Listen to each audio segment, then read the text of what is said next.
Hey YouTube, it's Mike here from, well, I'm doing this on my getfitover40.com YouTube channel. It's not a fitness video at all, but I really don't have a platform for doing this type of video, and I wanted to share this with the YouTube community either way. This is my 1973 Super Beetle. I live in Canada. It gets cold here. That's why it has this interesting gas heater installed. They didn't come with these. This is, I forget the exact, B2 or B1. I'm not sure which model it is. Those that know them would know exactly which one it is when they look at it. It was nicely installed. It actually kind of works. It did work for a bit, but the problem is it's temperamental. I think I'm having a problem with the glow plug. It's just not heating up. I'm sure there's a fix for it, but if you know these type of heaters, they are problematic. They don't always work. Sometimes they work really great. Sometimes they don't. Not really dependable, and sometimes they even burst into flames. Not a great thing. So this is one way to heat up your Super Beetle, because if you put aftermarket exhaust on them, you're not going to be able to use the exhaust heating system, which isn't very good anyways, because the exhaust tubes throughout the car will rust out and leak, and there's so many issues with the exhaust heating because it's not water cooled. You're trying to heat the interior with exhaust. You can have exhaust fumes, all kinds of stuff. So I am going to eliminate this guy right here. I'm going to get rid of him. You're like, well, how are you going to heat up your Super Beetle? Well, what I've been doing is I've been using a buddy heater. I've been using this guy, and it even matches, sorry about the lighting, it even matches the car. It's red. It's kind of cool. And it's designed for indoor use. Now I do crack my window open to just make sure there's a little bit of ventilation, right? But it doesn't stink. It heats the car up really nicely, even on the low setting.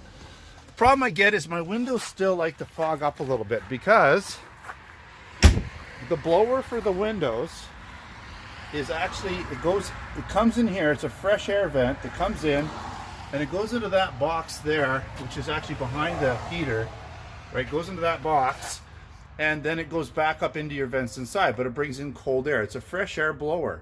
So I'm basically trying to defrost my windows with really cold outside weather.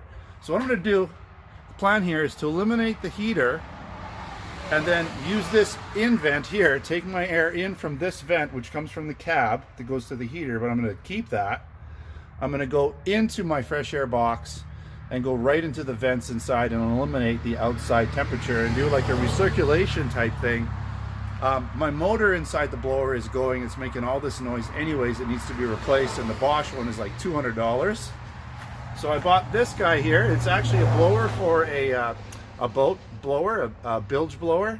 It's 12 volt, and it has a fairly high output. I think it'll work fine.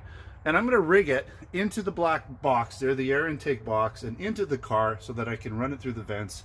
I'm going to run it off the same switches because it's all 12 volt. I'll have a low and a high speed setting, and I should be able to redirect that heat too. I can make it go either through the vents to the windows or have it come back straight at me so I can have some ventilation. Anyways, if I need fresh air, I can crack my window. Here's the parts I have. A lot of this stuff I just bought on eBay. I'll put links in the description. I don't know exactly what I'm going to need. I might need some more parts, but I got something to get started with here today. The plan is to try and get this heater out in one piece. I might sell it if anyone's interested in buying it. It does work. It just needs a little bit of tinkering, I think, with the glow plug. Maybe the circuit there, I'm not sure, but it's coming out today. And then as I do this, I will update everything for you guys so that you can kind of get an idea of everything that's going on as I do it from start to finish. All right, we got everything out.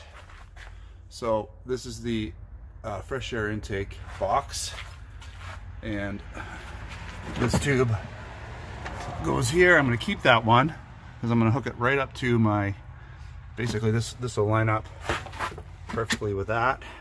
It's for my bilge pump air intake, and then I'm going to open up this box here and see what I got to deal with there. There's definitely a fan in there that's not working so good, and we got to figure out how to get everything back into the system so that it goes up into the air or the window vents there so that I can keep everything defrosted.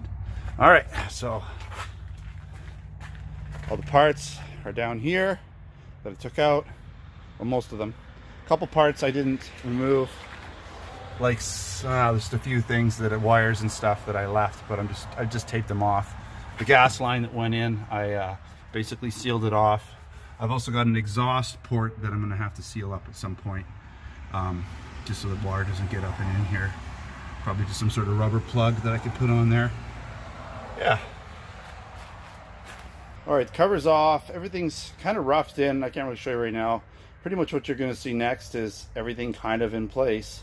But I've got everything kind of roughed in. I'm going to be using some PVC tubing. You can kind of see here how it's roughed in a little bit. I still need to get a clamp. I'm missing a clamp. I don't have a big enough one, but I think I've got one coming from Amazon, and I'm going to run some PVC tubing, and this I think it's like 2.5 inch pipe is going to go into there through the 45 and then into the airbox, and then basically I'm going to be cutting this tube and the PVC will go straight into it, because there's enough room to actually line it straight up and put a clamp there as well, so get everything airtight. And that Bosch, you can see it's not looking the greatest, a lot of crap in here, but it's actually pretty clean considering I've seen a lot of really dirty airboxes, also got leaves and everything get in there. So I'll vacuum it out. I'll take this motor out because there's no point in keeping it. I'm going to use the existing wiring there. I'll just cut it and attach it. It's basically going to offer me 2 fan speeds because that's what I already have. Probably a 12 volt and then something a little reduced in voltage, maybe 6 volt, have different fan speeds. So it should all work really good. Probably the biggest challenge will be cutting a hole in the plate there that goes over the airbox, the metal plate, getting that lined up perfectly and maybe sealing it off somehow. And that's probably the biggest challenge. So maybe I'll get that done. I've got to stop right now because I got to go pick up my son and I need my car. And so next step will be putting everything together and installed. All right, so it's all in. Now, disclaimers. Okay, so I've got this nice carpet in here, but I'm gonna have to remove this. This basically is the old vent that was from the blower, and so I've sealed it off so I don't get, I had to put that in there because I got a weird cut that goes into through the firewall into the cab, and so I don't want a bunch of air from the hood area, the trunk area coming in, so I've just sort of sealed it up, put it back in for now. So the rug needs to be cut or that needs to come out. Same with over here, it doesn't really fit. I'm gonna have to do some mods here, cut it to fit there. It's just kind of in place right now. All right, how does it work? Well, I'm a little surprised because this motor really blows. It's like 130 CFM, but maybe it just doesn't have enough cranking power to get it through the tubes because it goes from a 3-inch to about a 2-inch. So maybe that's really slowing things down, probably is. But I had to go 2-inch because as you can see, you know, these sizes aren't that far off, right? This is maybe a 2.5, but internally I had to go 2-inch to go into the rubber section that goes into basically where the vents are. But it just doesn't feel like I'm getting a lot of airflow. So maybe I have to get a more powerful motor. Everything works, it's just not as much airflow as I wanted to defrost, but at least the air coming in to the defrost is now going to be warmer. It's not going to be the cold air, it's going to be, you know, cabin temperature air. So that's it. We'll see how it works on the road. If it does work, if it's not working, then I'm going to have to look at potentially a more powerful motor, because it's weird. It's almost like maybe there's a baffle inside that needs enough pressure to open up for the air to go in. If that's the case, then I'm going to have to get in there somehow and remove that baffle, I guess. I'll have to find out. So hopefully I don't have to take everything apart again. But if I do, I do. All right. Looks okay though. So I just wanted to follow up on the air intake or the blower modification to my 1973 Beetle.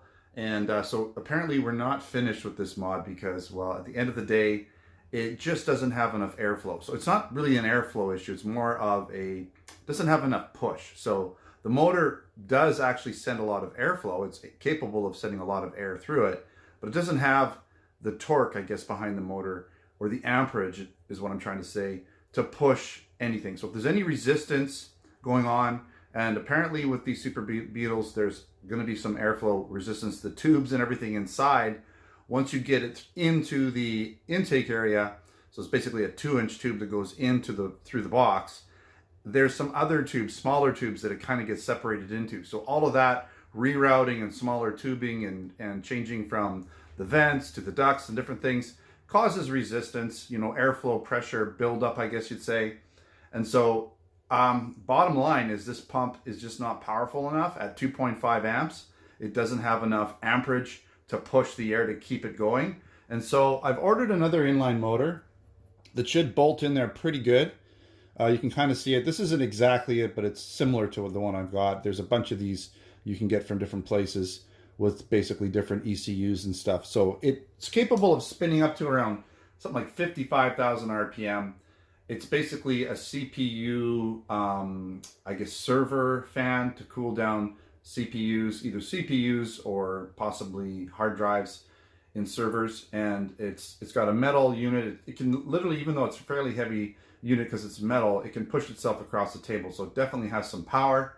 It comes with a speed controller, so I can kind of dial in how much power I need. I'll probably rig that speed controller up so that I can get to it maybe via the glove box or something and adjust it as required. But I'll just wire it into the switch so that I can turn it on and off normally, the way I normally would, but then adjust the speed as required through the ECU.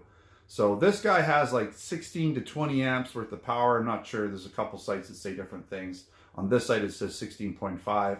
But going from 2.5 to 16.5 should do the trick because I can feel some airflow. It's just not enough to do any type of real defrosting or even defogging for that matter. So I gotta figure out a much more powerful fan.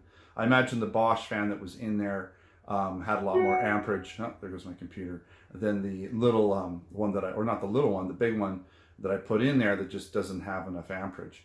All right, so I guess the next video I'm going to make will be when I get this guy in there and give it a good whirl and see how she works. But I got to wait for it to come in. And then once it comes in, I got to put it in. And so we'll go through that again, maybe make a second video.